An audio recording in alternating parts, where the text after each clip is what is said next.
Assalamu alaikum wa rahmatullah. Derriraɓe wondaɓe coppin jaygol mi silminake dow moɗon mi hofni on kala taweteɗon fuu mi waddani on albishir ɗum derri ko mon Adamu Haruna mo coppin jaygol.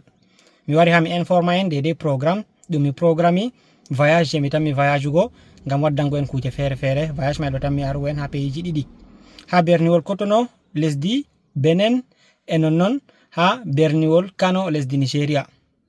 To Allah mo yerdi nder balɗe garande ɗo mi tammi wonugo ha nder berniji ɗiɗi ɗo ma bo ha nder pays ji ɗiɗi ɗo ngam waddango en kujeji fere fere diga tisiji ɗi none fere fere, limse ɗe qualité fere fere e nonnon turmiji bo ɗi qualité fere fere ɗi worɓe be ɗi rewɓe fuu.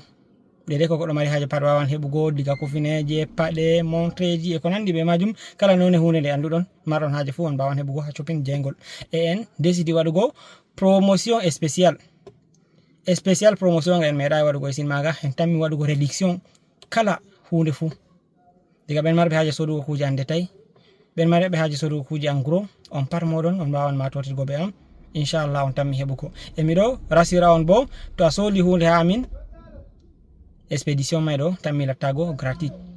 Cede expédition ha wuro ngo gonɗa fuu min expédiante ɗum mere.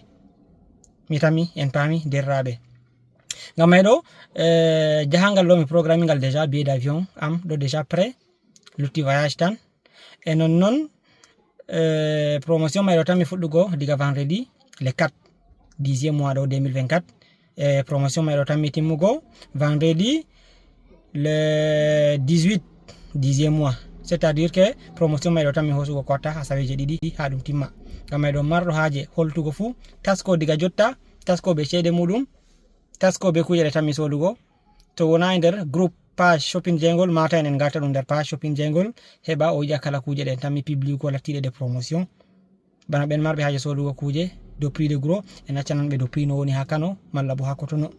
On marɓe haje sodugo kuje ande tay mate min kala ha wuro ngo gonɗon pat min expédianay on e expédition mai bo ɗon gratuit.